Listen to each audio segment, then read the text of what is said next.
video, we're going to look at how to use Jenny's surprisingly stretchy bind off to finish off your sock.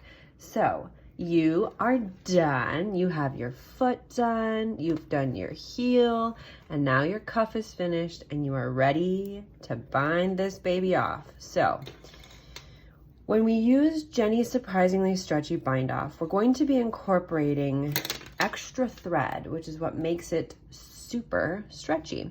And to do that, we're going to incorporate yarn overs. So let's look at our pattern here. We have a knit 2, purl 2, knit 2, purl 2 all the way across. So when we are binding off a knit, we're always going to start with a backwards yarn over. So what that looks like is the yarn comes from behind the needle and around to the back. So we've basically wrapped that needle entirely, and then we knit one. And this very first stitch, we just bind off just let me get that out of the way, just the yarn over our first stitch. Okay. And then we get into our pattern. So we have another knit here. So we're going to do a backwards yarn over. So that's going to come from behind our needle around to the front and all the way in the back again. So we can knit.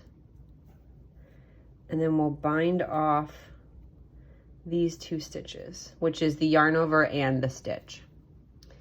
Okay, now we have a purl. So we're going to do a regular yarn over. So to the front, over the top, and then we need to purl that. So we're going to bring the yarn back to the front again. We're going to purl, and then we're going to bind that off. So that means this stitch and the yarn over are going to get pulled over and off.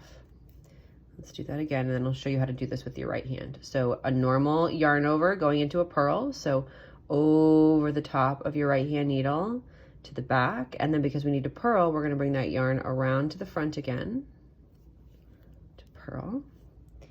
And we're going to bind off both that yarn over and the stitch. Now it is challenging to do this with your right hand, but you can do it. So here we are ready for a knit. So we're gonna come from behind and all the way around to the back again. So we've wrapped that needle and we're gonna knit and bind those off.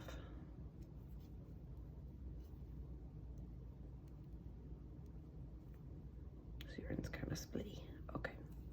And again, so backwards yarn over. So it's going to come from the back around the front and to the back again. And we're going to knit that and bind those 2 off. And then we've got a normal yarn over. So around to the front and then around again because we need to purl. And we're going to purl those. Keep that yarn out of your way, bind those off.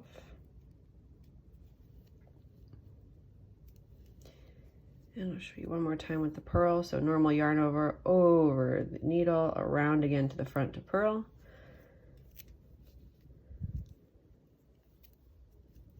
And binding those off.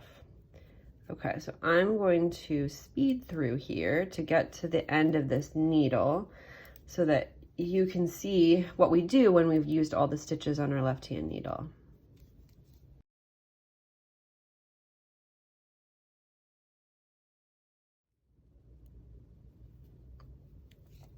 Okay, so I have used up all my stitches on my left hand needle. So what I'm going to do is I'm going to turn, just like I was going to complete my magic loop transition, I'm going to pull that needle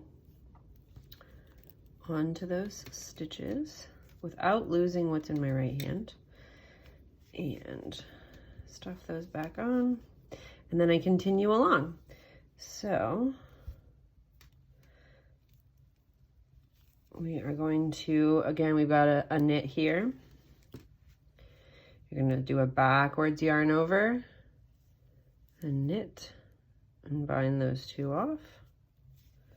Backwards yarn over, knit, bind those 2 off, regular yarn over, purl, bind off, regular yarn over, purl, bind off. So I'm gonna meet you back at the end of this once I've bound off all my stitches so that I can show you what to do next. Okay, here we are. We have our final stitch on there. So it's a good idea to just kind of stretch that out. Make sure that it's stretchy enough before you cut your yarn. And then go ahead and cut that. I would leave about a 6-inch tail and just snip that. Okay, now we can sort of elongate that loop on our needle and then feed that tail through that loop and tighten that up. Now we're gonna sew that end in. So if you've worked with me before, you know that I really like these needles. They have a sharp point with a big eye. And we're gonna thread that through our needle. Now we wanna close up this gap here, right? So I'm going to take my needle and go underneath the 2 strands of that first stitch there after that gap. And then I'm going to take that needle and I'm going to come down into the middle of my final stitch.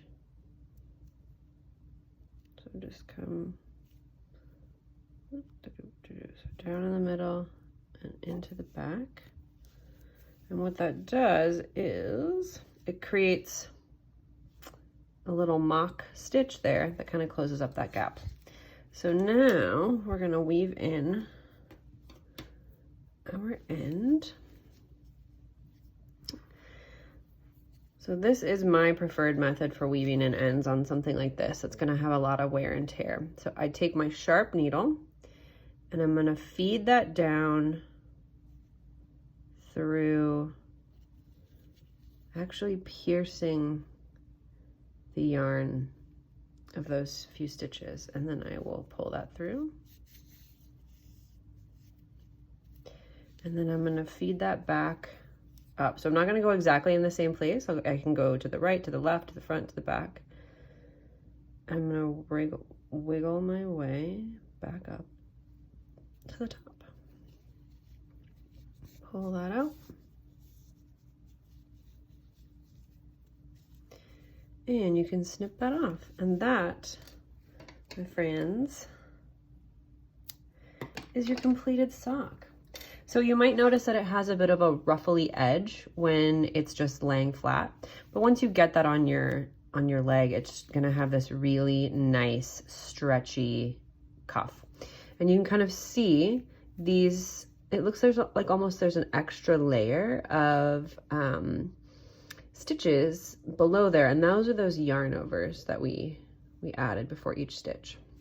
So now to finish off, we have our tail that we need to deal with, and we're going to do that in the same way. So we're going to feed our needle through and removing that stitch marker. You can, let me get my hand in here first. You can feed that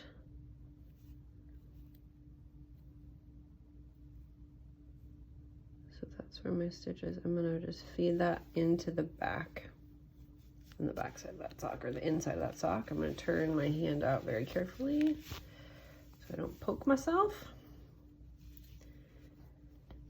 And then if there is any sort of gap, like for me it looks like there might just be a small gap right there, I can just darn that up. And again, I may need to have my hand on the inside to sort of spread that out. I'm just gonna follow around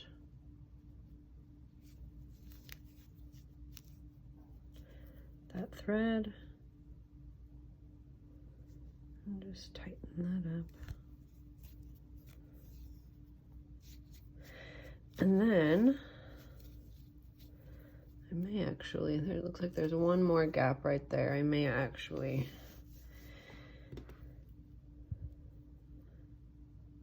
go a little bit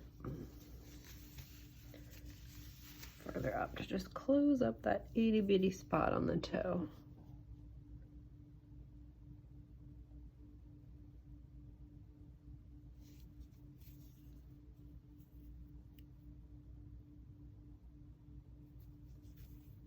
There we go. Okay, so now to finish these socks,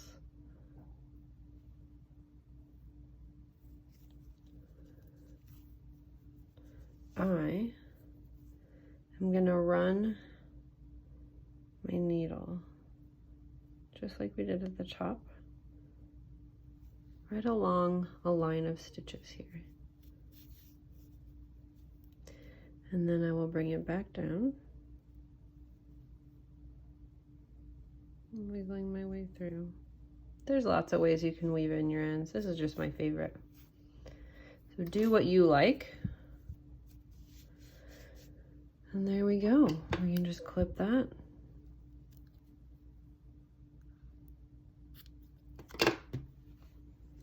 Turn it inside out. Take off our final stitch marker. If you have stitch markers, you might not have used them. And ta-da, you have a sock, my friends. How cool is that?